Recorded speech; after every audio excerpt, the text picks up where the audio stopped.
Dear student, आज हम लोग डार्विनवाद के बारे में जानेंगे। चार्ल्स डार्विन जो थे वो विकासवाद के जनक माने जाते हैं और उन्होंने ही विकासवाद का सिद्धांत दिया। इनका जीवन अवधि जो है 1809 से 1882 तक था। ये प्रकृतिवादी थे और उन्होंने फेमस सिद्धांत नेचुरल सिलेक्शन, प्राकृतिक वर्ण का सिद्धांत दिया। इनको HMS बीगल के द्वारा इन्होंने संसार में कई सारे द्वीपों की यात्रा की थी और उसके आधार पर निष्कर्ष निकाला कि पुराने जीवों से ही नए जीवों का निर्माण हुआ है। और ये माल्थस के कथन जीव संख्या की गुणोत्तर वृद्धि और खाद्य की समानांतर वृद्धि होती है, इससे वो प्रेरित थे। इसी के आधार पर उन्होंने निष्कर्ष निकाला कि प्रकृति चुनाव से ही अधिक आबादी का नियंत्रण भी होता है। इनकी किताब ओरिजिन ऑफ स्पीसीज थी, है ना। और चार्ल्स डार्विन के सिद्धांत से ही मेल खाता हुआ सिद्धांत था अल्फ्रेड रसेल वैलेस का। दोनों के विचार एक समान थे, इसलिए इनको भी विकासवाद के सिद्धांत में स्थान दिया जाता है। इनके सिद्धांत में क्या थी कि विभिन्नता की सर्वव्यापकता होती है। विभिन्नता की सर्वव्यापकता का अर्थ क्या है कि प्रकृति में कोई भी जीव जो है एक समान नहीं होते हैं। एक ही जाति के दो जीव होते हैं तो वो अलग अलग होते हैं। उसके बाद इन्होंने ये भी बताया कि प्रजनन की जीवों में तेज दर होती है, जिससे कि वो अपनी जाति को क्या करते हैं, बनाए रखते हैं। तो जैसे कि चींटी जो है वो असंख्य अंडे देती है। हाथी जो लगता है कि काफ़ी कम इनका प्रजनन दर है, लेकिन हाथी 30 वर्ष से 100 वर्ष तक जो है 6 बच्चे पैदा करती है। अगर इनका एवरेज निकाला जाए तो 750 साल में लगभग 190 हाथी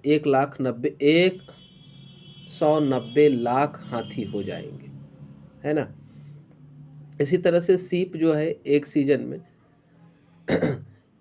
बहुत सारे अंडे देती है। 1 करोड़ लगभग 60 लाख के आसपास अंडे ये देती है।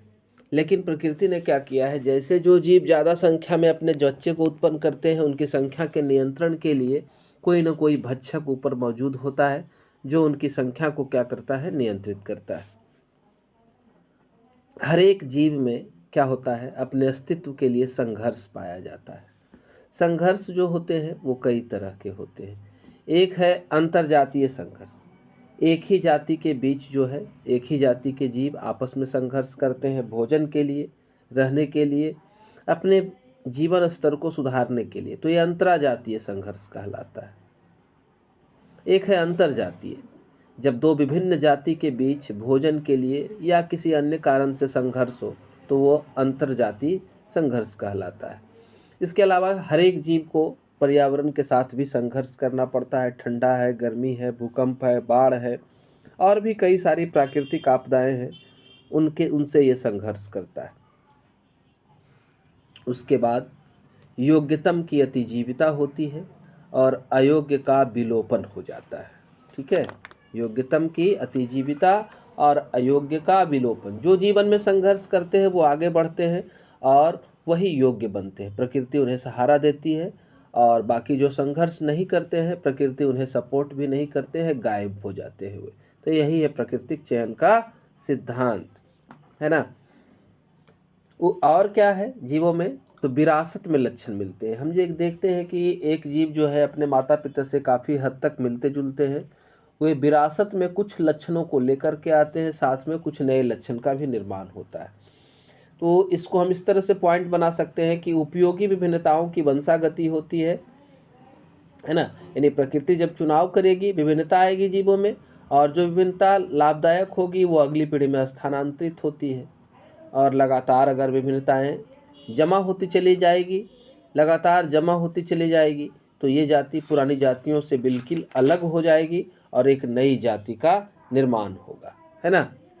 तो इस तरह से हमारा ख़त्म हुआ आपका डार्विनवाद का सिद्धांत।